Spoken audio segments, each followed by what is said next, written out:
Jadi, mending mana? AMD atau Intel?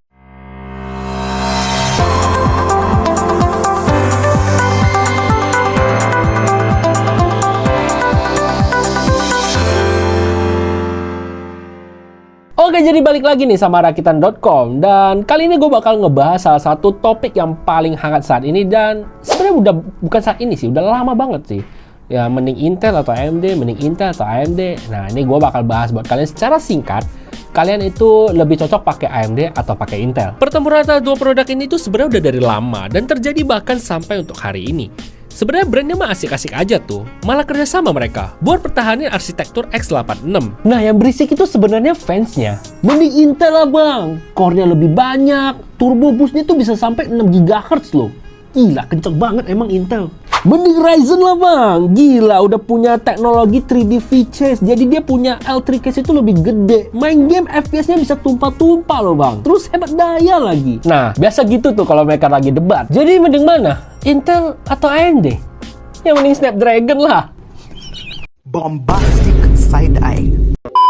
Kalau buat ngebahas Intel atau AMD, gua nggak akan bahas terlalu jauh ya, sampai ngebahas sejarahnya, sampai ngebahas siapa pendirinya.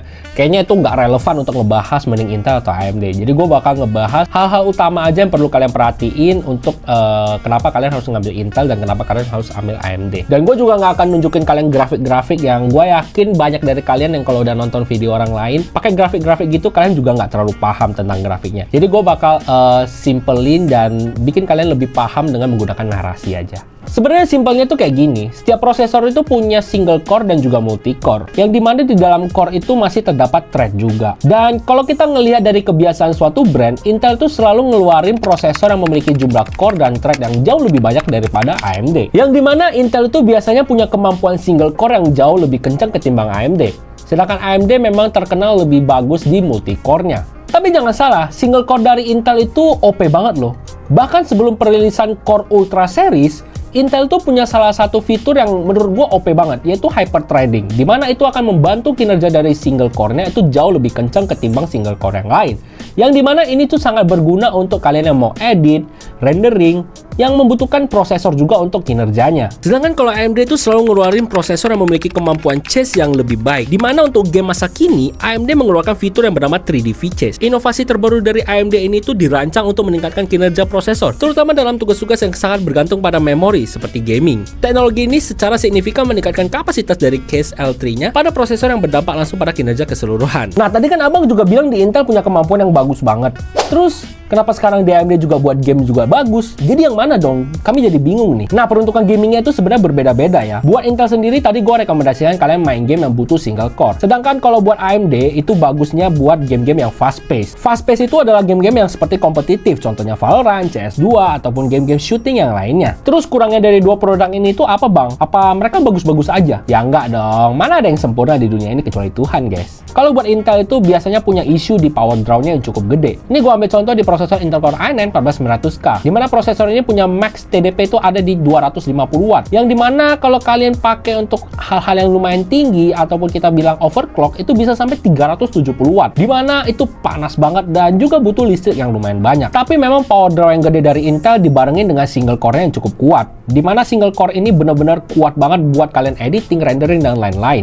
Intel sampai sekarang belum ada lawan sih kalau memang buat kinerja yang produktivitas. Selisihnya bahkan bisa sampai 50% kalau dibandingkan dengan Ryzen. Tapi harus kalian garis bawahi ya, Intel saat ini sedang menghadapi isu yang cukup gede, di mana mereka memberikan produk yang defect, atau bisa kita bilang produk tersebut itu memiliki power limit yang cukup tinggi. Jadi prosesornya itu nggak bisa nahan dan motherboardnya juga nggak bisa nahan. Yang dimana itu nggak kejadian di semua ya, hanya beberapa produk dari Intel aja. Dan untuk AMD sendiri, untuk kelemahannya itu bisa gue bilang untuk harga yang sama dibandingkan dengan Intel, kemampuan produktivitasnya itu jauh di bawah Intel. Itu jelek banget, gue udah nyoba sendiri dan memang buat productivity AMD itu jelek banget ya. Tapi kalau kita bandingin sama Intel dengan kemampuan yang sama dengan harga yang kita bayarkan, itu kita bisa dapat prosesor yang lebih all-rounder dibandingkan dengan Ryzen. Dan Ryzen sendiri memang diperuntukkan untuk orang-orang yang mau gaming aja, atau kita bisa sebut fokusnya hanya di gaming aja.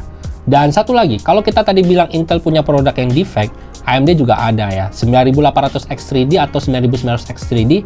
Kemarin itu ada isu yang meledak juga. Jadi memang prosesor sekarang itu suka meledak semua ya teman-teman ya. Nah, jadi gimana?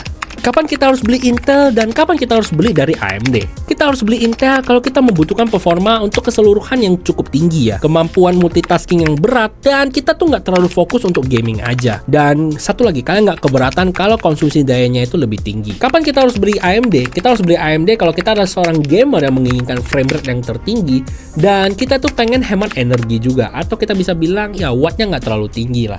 Terus yang satu lagi, kita pengen cari price to performance yang lebih baik untuk gaming. Terus setelah kalian lihat tadi pro dan kontranya, kira-kira kalian bakal pilih Intel atau AMD? Kalau kalian tanya gue, ya gue balikin lagi ke kalian. Kalian pakai PC-nya itu buat apa? Karena gue pakai PC-nya buat apa, kalian pakai PC buat apa kan beda-beda ya. Kalau gue ya di rumah main game doang. Kalau kalian mungkin ada yang buat ngedit, ada yang buat bikin musik dan lain-lain. Jadi ya gue balikin lagi ke kalian.